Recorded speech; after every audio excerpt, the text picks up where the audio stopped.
not a lot. I happen to have this branch that's relatively recently committed, but you know what? Let me just do this, from the beginning. Let me find if we look back, we can see our history, and we can see. You guys remember when I got rid of, that first row? Remember that? And we added template.js. Right? You guys remember that change? Yeah. Okay. So, and then I got rid of everything. Right? You see all that's gone. I made some changes to board.js. Right? And I think this is basically the end of last class. If I remember correctly, this is basically where we wrapped up. Okay, and then I did some work to refactor the template.js. So we're going to go ahead and we're going to go back to where we were at the end of the last class. Okay, and I'm just going to create a new branch right there. So branch, I just select that spot. You can do the same thing in GitHub Desktop. Or you can actually do it through the command line as well. And we'll just call this, I've already got one called temp, so we'll just call this temp2. Ooh, no, we'll call it bacon. All right, so we are on our bacon branch, and we'll work on bacon until we get it up to the point where the master branch is. And I'm actually going to go through a process that we call refactoring. Okay. In software development, I was actually just talking with Tristan, who's, she does all sorts of other internship projects with us over at SharpTop, and I was just doing this with some of her code, and she was like, "Wow, it's cool. It's kind of cool to see the changes you make." It's really similar to what you would call editing if you were just writing, in prose. Okay, it's the process of taking something that works, something that communicates what needs to be communicated to the computer, and making it more clear, removing things, reorganizing things just so that it works better. Does that make sense? So we're going to go through that process today. So let's go ahead and take a look at what we've got here. So we've got where we left off. We've got template.js, and I think if you guys remember, I said that row template and board template, they're not so bad. Right? But this cell template is kind of busy, right? There's kind of a lot going on there. And it's, to be honest, if I was just coming into this, it takes a little while to wrap your head around what's going on there.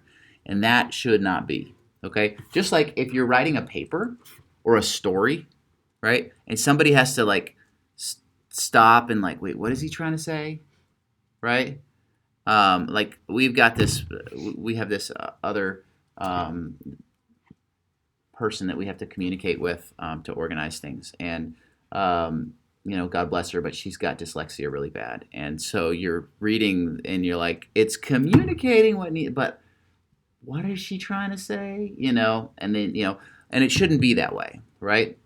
So it should be easy to understand what's going on. So let's first off the best thing to do is to walk through and just kind of talk through what's going on, okay? So we'll start with the, and actually let me see if I can do this in the same order I did it the other day, and we'll see some of the changes that I made. Yep, okay. When I looked at the views for the first ACA video that you went out, it has 20 views. Woohoo! 25 views. 25 views? I'm gonna start putting up ads, man. Yeah. All right. So other than this class who were watching that. Well, somebody might have watched it multiple times. Like I said, half of them were probably mine. Yeah. So, okay. So let's take a look here. Boom, checker template. Okay, yep. So some of the things that we did here. All right, so first off, we have this chunk of code up here, okay, which is a little confusing, and let's just label it and say what the heck is this thing even doing, right? First, we're just figuring out, figure out the parity of the row and cell, right? That's what we're trying to do there. We're trying to figure out, remember parity is even or odd, okay? So that's kind of what we're trying to do there. And in old school, yucky software development, we would just say, you should comment your code. Okay, I'll tell you guys this right now. And in fact, you'll hear that a lot, okay? And let me tell you what I feel like about that advice. It's dumb, okay? Good code is self-documenting, okay? You should not have to document your code. Now, every once in a while, you have to. That is a problem, okay? Anytime you have to document your code, it's too complex.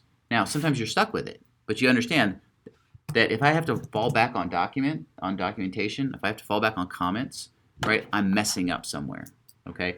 Or maybe it's just really too complex. Sometimes you just have to deal with it because you just don't have time to make it the way you want it to be, and sometimes you just can't figure out how to make it better, okay? But comments all by themselves indicate some sort of a problem. Imagine if you were reading a novel, right? And like on the side of the novel, they had to tell you what the author was actually trying to say, like in a paragraph. So well, what he's I have come across things that do that, like Hamlet. Yes. His whole copies that will explain what's happening. There you go. Yeah. So if you're reading Shakespeare, but software should not read like Shakespeare, and neither should a good novel, right? It already does. And the reason why it's hard to read Shakespeare is because, to be honest, it's written in a different language. Okay. Old English is not English, okay? And so it's hard to understand because it's written in a different language. Well, software is written in a different language, but nonetheless, once you become fluent in that language, you should not need comments, okay? It's not to say that they're never there, but every once in a while, but they should be absolutely minimal. All right, but we're going to use them for a minute, okay, just to get an idea of what we need to do. So what we're trying to do here is figure out the parity of the cell, and then based on the whether or not they have matching parity, right? I either make a black cell or I make a white cell, okay? And then inside of the black cells, depending on whether it's one of the first 3 rows, the last 3 rows, or one of the middle 2 rows, I'll either put a red checker or a black checker or no checker, or really a hidden checker, right? Okay. So that's kind of what I'm doing here. And so if we think through these things, so explain in English what this line does. What does line 9 do? It determines what? In English. It says that the cell even and cell row are the same, essentially. Yes, I know what it says, but what is it doing? What is it trying to accomplish? It's if you were, because it doesn't help me to know, are they both even? Why do I want to know this? I need to know when to do what the rest of it says. When to do what? What the rest of the code. Yeah, what does the rest of the code do? Right, there's an if and an else, right? In fact, let me help you out here a little and make these a little smaller, right? Collapse these down. Okay, so I have if, and then I do something. I'm not even going to say what I do. I do something. Okay, I'll give you a hint. The first comment on there is black cell. And then I have an else, and it says white cell. So what's this if doing? What is the point of the if? Why is it there? Deciding if it's going to make it a white or a black cell. Boom! Determine the cell's color, right? I mean, isn't that right? Like, so I can say if the cell is even, or if this, if this is even and this is even, then I want a black cell or a white cell, right? But I could also try to make that a little more clear, okay?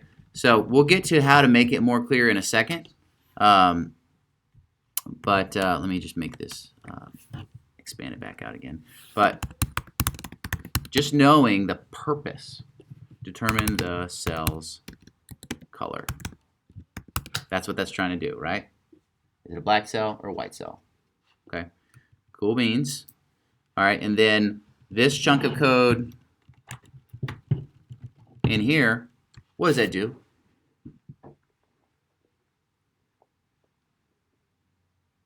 That tells you like what it means by black and white checker, and like what exactly you should add. Yeah, it actually adds a black cell, right?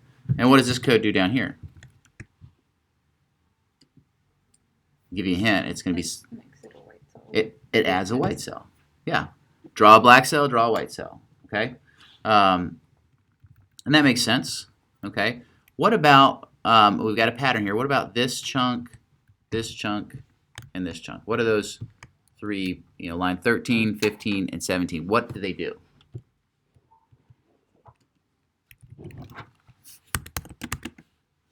(13, 15, and 17). It puts checkers on the square. It adds the checkers. Yeah. So add a white cell. Okay. So let's start to take this apart.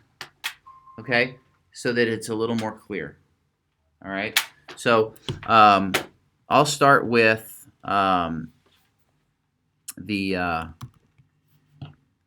with maybe the innermost.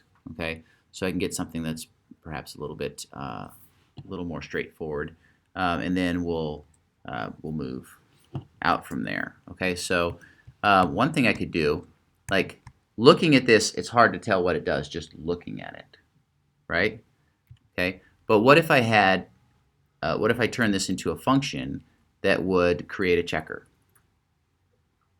right? That would be, so let's say I have a function down here, and we'll say this function is, I thought this was already a function. oops. Oh, I went to a different, there we go. This is inside a function, yes. I'm going to create a new function. So we'll go down here and we'll add a function. And we'll call it checker template. We have templates for everything else, right? Why not have a checker template? Now, what do you think a checker might need to know about itself? What color it is? What color it is, yeah. It needs to know what it looks like. And needs to know what? What it looks like. The shape and stuff. Well, the CSS is gonna handle that. So we won't have to worry about that.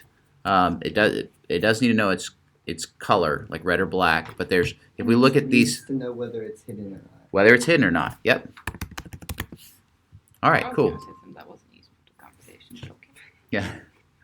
So so if we've got these, then let's just take one of, actually let's take this one because it's got everything in there, right? So this is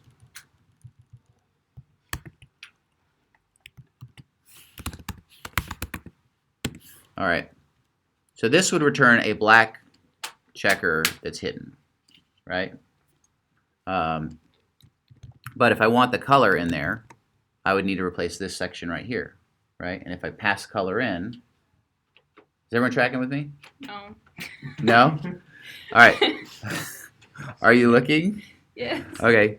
So what I'm trying to do is I'm trying to make this a little clearer as far as what it is doing, right? This section of code right here, it puts a div on the page with a class of checker, a class of black checker, and it's hidden. So I just copied that down to here for right now. I'm going to replace it in a second here. So if I, but if I wanted to make this really useful, I don't want to always do a black checker that's hidden. I want it to sometimes be hidden and sometimes not. So I'm not sure if hidden false actually works, but we'll find out. So let's say we'll find out. Okay, so if I take this variable here, this hidden variable, and I interpolate it into this string, okay, now so I'll pass either in true or false. Okay, so sometimes if I want it to show up, I'll pass in false. It's not hidden. If I want it to be hidden, I'll pass in true. Make sense? And And then here I can put the color of the checker because it's either red checker or black checker. Oops, there we go. Ooh, not that. There we go. So, which means I should be able to replace this with checker template, black, and true. Make sense? Yeah? All right, let's see if we broke anything. So let's go to board HTML. Take a look at that. I think that's the first change that we made today. So see if it still works or if it's broken horribly. Okay, we have something. Is there a... Yeah, there we go. Okay, so if I inspect that to see what code came out. All right, so that's... All right, I'm going to inspect actually this cell here. All right, so I've got that cell. Let me open it up. And look, there I've got a div of class checker with, if I pass in black, right? And I passed true into whether or not it was hidden. And that gave me what I was looking for. Does that make sense? Okay.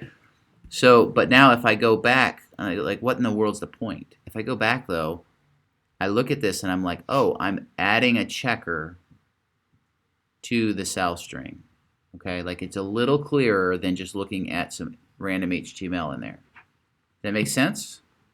Okay, now we're going to gradually continue to improve this, but we should then be able to say, replace these with, this was red, and not.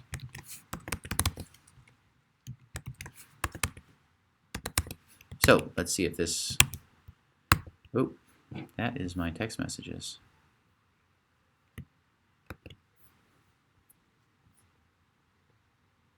See if it still works. All right, I was afraid of that. Okay. Bye. What did that do? Bye, checker. You will be missed. That, if you look, let's go look at row 1, just pick one of those cells that should have a checker in it. I have hidden equals false, but there's some, and HTML is not, it's a little quirky, okay? There's some features, there's some properties of tags like this, where just the presence of the tag essentially means it's true. It doesn't matter what the value of the hidden tag is. I could put hidden bacon, and it's like, oh, there's a hidden tag in there, so hide this element, okay? So I'm going to do this a little bit different way, and I'm going to use one of the features of JavaScript, which is that you don't always have to include all of the parameters. So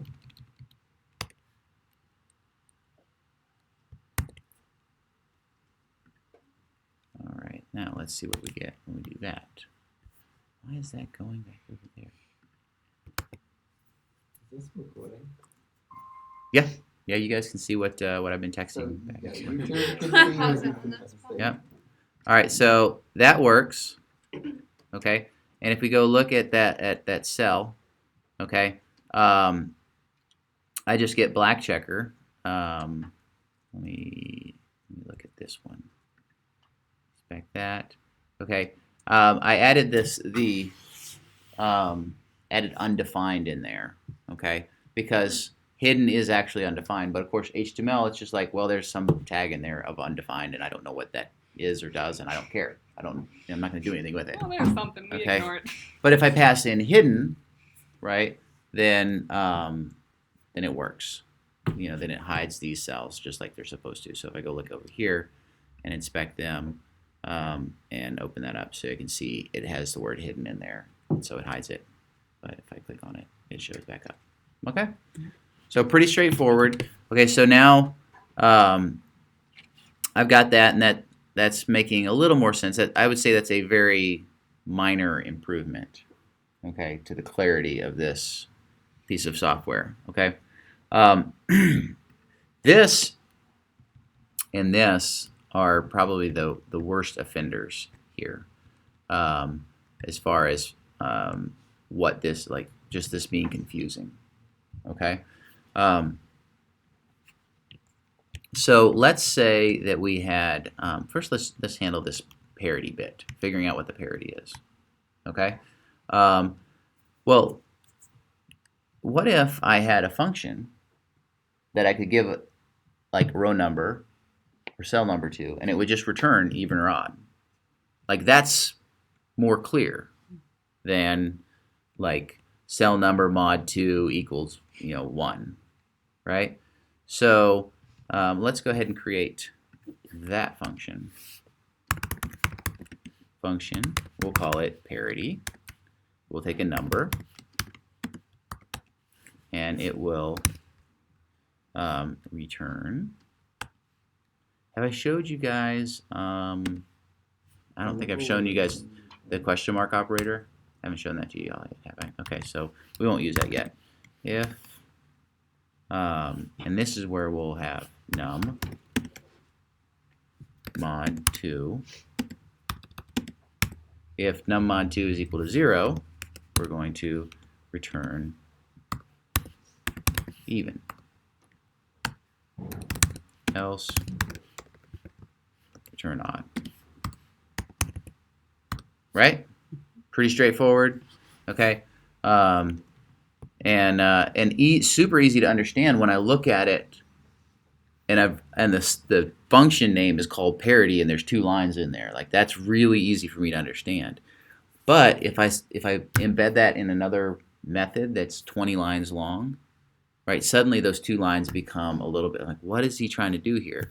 Unless, of course, there's comments, which would be unnecessary if I just did something simple like naming the function called, parity. So let's say then I've got that. I'm trying to think of the next best thing to do. Okay. Yeah. And then let's say we're going to come back. We're going to use that in just a second. Okay. And now let's say that there was a method that would like if I look at all of this code together, right? All of that code is attempting to answer one question. What's the question? What color's the code, right? And if I had a method right here that would return red or black, like, that'd be pretty handy, right? So let's create that method and see.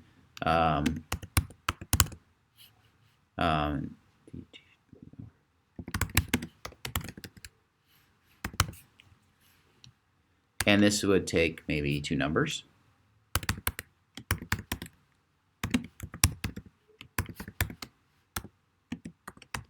Right? Yeah? Yeah, okay. So, and then what am I going to need to do in there? Just in English, not in JavaScript. What do I need to do? If what? I've got 2 numbers, row number and cell number. Tell me when do I return what? Well, how about this? Let's start with this. What are the 2 options of what I want to return?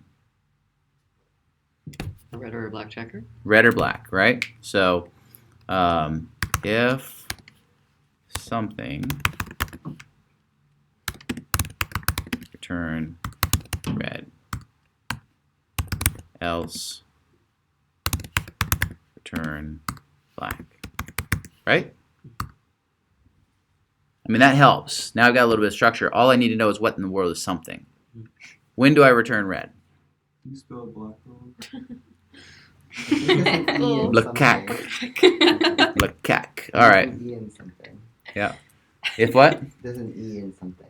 E in something? We're going to replace Something. It's something. Okay, so What in the world is something? This is It can be anything. You so are it's a name now. It can't be Yeah. anything. But in this case, what do I need to check? When do I return a red checker? When it's on a black. Or I'm sorry, it's not a red checker. It's a red cell. Or white cell. White cell, really? Yeah, a white red cell, a pink cell. When do I return a pink cell? Whenever stuff is the same. What's the same? The row in the cell. Same number? No. The same If what? it's even. If they're both even or both odd, they have the same parity. Yeah. Sure. If they're both even or they're both odd, then I want it to be a white cell, right? Or a pink cell. So then in that case, I would say if the parity of the row number is equal to the parity That's a lot of the equal signs. cell number, yeah. JavaScript's kind of wonky with the way they compare things, and we won't go into that today because that'll Why? blow your mind. So, in other words, if they have the same parity, it should be white or red, right? Otherwise, it should be black. Yeah? It's 3 equal signs. Yeah, 3 equal signs. 1 equal sign is assignment. 2 equal signs is fuzzy equals, and 3 equal signs is really doggone equal. Yeah. So, yeah, It's it's just That's- more equal Yeah. somehow. equaler. Yes, all men are created equal. It's just some people are more equal than others. So I think, was that an Animal Farm or something? I can't remember. Maybe, yeah. Probably. So, but we digress. So if they're both even or they're both odd, return red. Otherwise, return black. Okay. All right. So now we've got our parity, and but you see when I look at this, if I had all of this buried in here somewhere, like it would suddenly make this determine color method a lot more confusing. You guys tracking me on that? Right? But because I can logically separate it into one thing and I can put a label on it, it's almost like I'm creating a vocabulary, right? So if the parity of the row number and the parity of the cell number are the same, return red. Otherwise, return black. Really easy to think about, okay? And at the same time, easy to forget. Easy to be like, well, now I don't have to think about it anymore. All I need to know when I come up here and I say determine color, row number, cell number, is that I'm determining the color. And if that is equal to black, then draw a black cell. Suddenly, I don't need any of this garbage. And I don't need a comment telling me that I'm determining the cell's color, right? Because I have code that says determine the color. And if it's black, do this. If it's not black, draw a white cell. I'm like, of course I would draw a white cell because I just determined it wasn't black, right? Make sense? Yeah. So that's the way our code should read. Okay? That's the kind of the way that we should be thinking about it. The code should also be reading. Yes. So should we start them on like the really simple books? Yeah, we should start them That'll on go through easy that one. readers. Easy readers. Yep, the level 1 books. Now, another thing that I think would be helpful here, and I was looking at somebody else's JavaScript, and I was like, oh yeah, you know what? It would make more sense rather than for this to be a noun, like cell template, for it to be some sort of a verb, right? Because I'm doing something, right? So in that case, can anybody think of a good action-oriented name for this? You guys won't think of the exact word that I'm thinking of because it's a kind of a computer science-y word that we use a lot. But what would you, like if you were going to say, I'm going to do this to describe this cell template, what are you doing? Thanks. What is the computer doing? Constructing. Good. Yeah. Constructing. What else? Somebody else give me another word. Constructing. Are they constructing a Eiffel Tower? Yes. No. What are they constructing? Constructing a. A board. Well, in this. In a cell, yeah. In this one, so construct cell would be one possible name. Draw cell, create cell, make cell, something that says I'm putting a doggone cell on the board, right?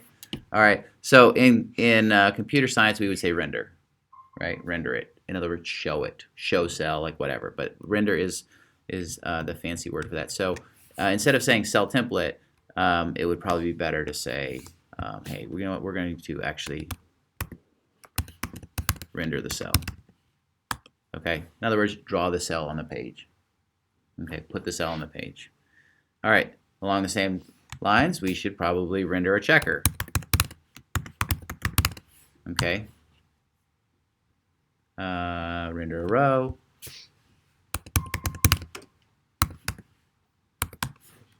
And render the board.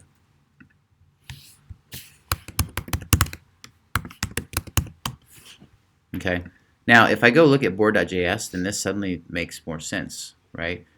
Hey, go get me the board container and render the board inside its HTML, right? Okay. So that kind of helps me to think about what I'm doing, okay? So let's see here.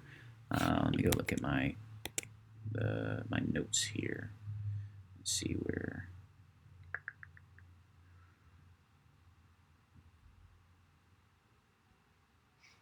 Did render. Okay, so there is a trade-off in the world of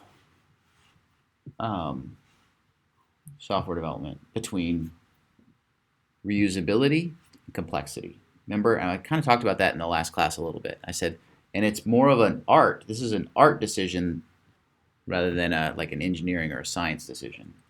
Okay, and where do we trade off? Because before we had a bunch of HTML that was really easy to think about. I'm like, oh, there's a row. Oh, there's another row. Oh, there's another row. It was just easy to get lost in, but it was really straightforward, right? Super simple, but also a pain in the butt if you needed to change anything, and kind of error prone because I had to change things in lots of different places.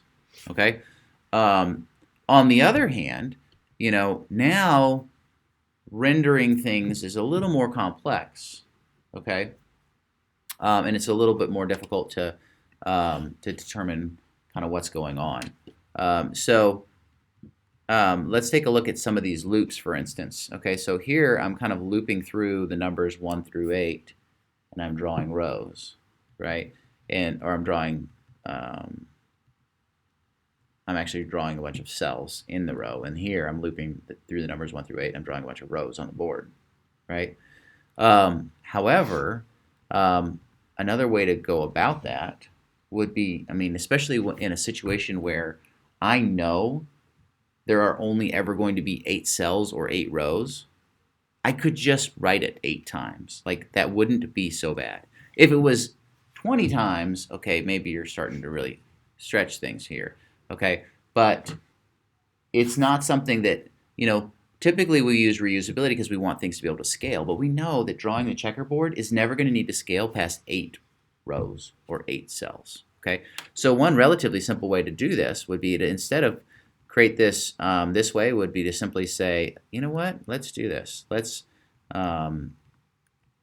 take all this jazz, and we'll just comment it out for a second. And this little bit right here, that's all we really care about. And we are going to return the following template. Row 1.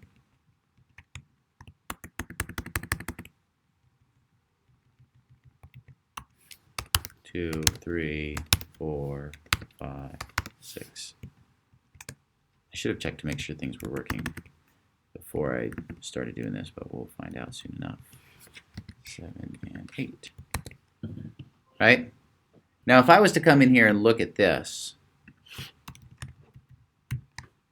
okay, it's honestly not much longer than the original was, and it's remarkably easier to reason or to think about, right?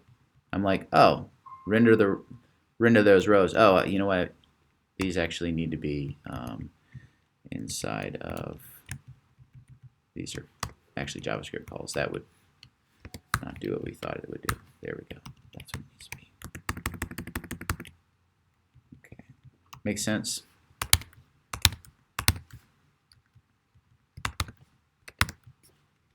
And if I really thought about it, that's kind of what I would expect the board to do. Draw 8 rows. Let's see if it actually draws 8 rows. Arrgh. You know what? I'm closing this one.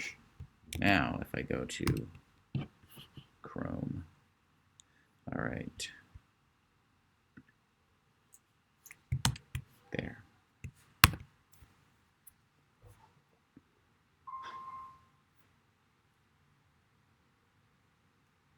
All right, it draws 8 rows. Okay, and it's a lot easier to think about. Okay, so I mean, definitely, like, it's a trade-off. It really is. Like, which one of the? To be honest, I don't think you could defend either one of these as being better than the other one. If it was 3 or 4 rows, I'd say, yeah, definitely just go with the 3 or 4 rows. You know, at 8, you're kind of like, you know, like maybe you should have just looped. You know, but I look at that and I'm like, that's really easy to know exactly what it's doing. Okay, and of course your render cell could be the same way. Okay, let me. I'm gonna go ahead and jump over to show you guys kind of where I'll commit these changes on my bacon branch. All right. Probably just delete these later. But let me jump back to the master branch, and I'll show you what it ended up looking like and some of the decisions that I made in there. All right. So a couple other things that I did. One, I changed the order of the functions in the file, right? Like, that doesn't matter at all to the computer, but it matters to a human being. Like, if you wrote a book backwards and you're like, well, it's all there, and if you just read chapter 30 before you read chapter 24, and then like, you could do that, but it makes it a little more difficult, you know? Even if at the table of contents you said chapter 1 is on page 327, and chapter 2 is on page, you know. That's almost what a Becker grammar books do, except for they claim they're in order. Yeah. Well, so anyhow, just writing it this way, right? I'm rendering the board. Oh, I render 8 rows. I'm rendering a row. Oh, I render 8 cells, right? And then, oh, I'm rendering a cell, okay? You see, I actually simplified this a little even more, right? Where I added the decision about whether or not to show a checker or what color the checker it should be. I put that into the render checker method. Okay, so that made it possible for me to just make this black cell just a simple template that has a checker in it. Okay, that makes sense.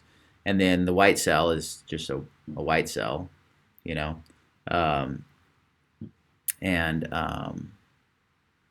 Then, of course, there's our parity method. There's our cell color method. I think I did this a little bit. Oh, yeah, see, remember I was telling you guys about that little question mark operator? So, question mark's kind of like an if. Like, hey, if this is true, return this thing. If it's false, return that thing. It's just a little bit of shorthand, okay? But it basically does exactly what we just talked about, okay? And here's another way to do it, okay? With the render board and the render row methods, you know, you could create an array and render all the rows and stick them in the array and then join them together. Again, it's just like, it's complexity, but I probably would just go with the simple way as far as being better. Okay, does that make sense?